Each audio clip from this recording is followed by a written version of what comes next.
Why do you say the church has a slavery mentality?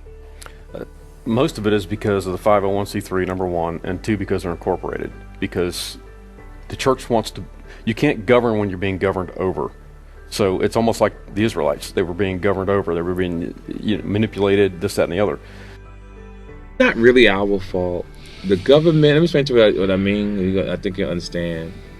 People don't understand how, people don't really understand what the government has truly done to America. Wow. It goes that deep. You know, I talk about how the gay situation's gotten out of hand. Men not thinking the way they're supposed to think. Religion, because religion plays an important part. Most young people, most older people, young people say, oh, that's something to control the slaves, right? That religion was used to control our ancestors.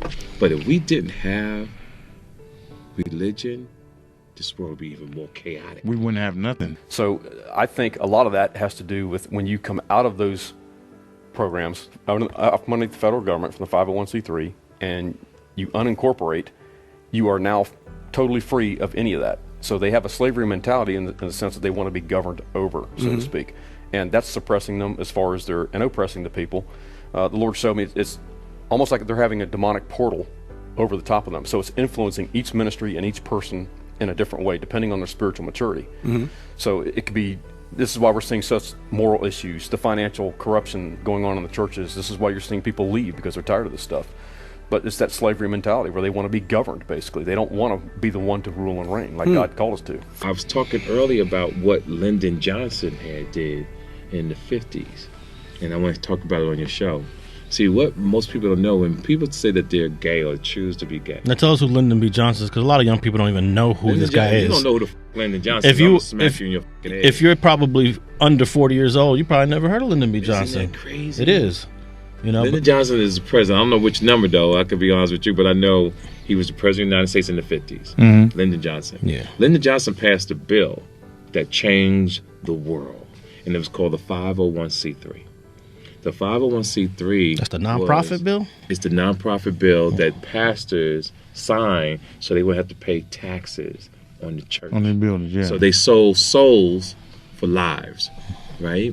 So what they did was they can't talk about the election, they can't talk about abortion, and they can't talk about gay situations in the church. Now, the root to church is black families. So because we got away from the Bible, I'm not a religious dude. I'm a man of principle. But don't you think all that's changed now?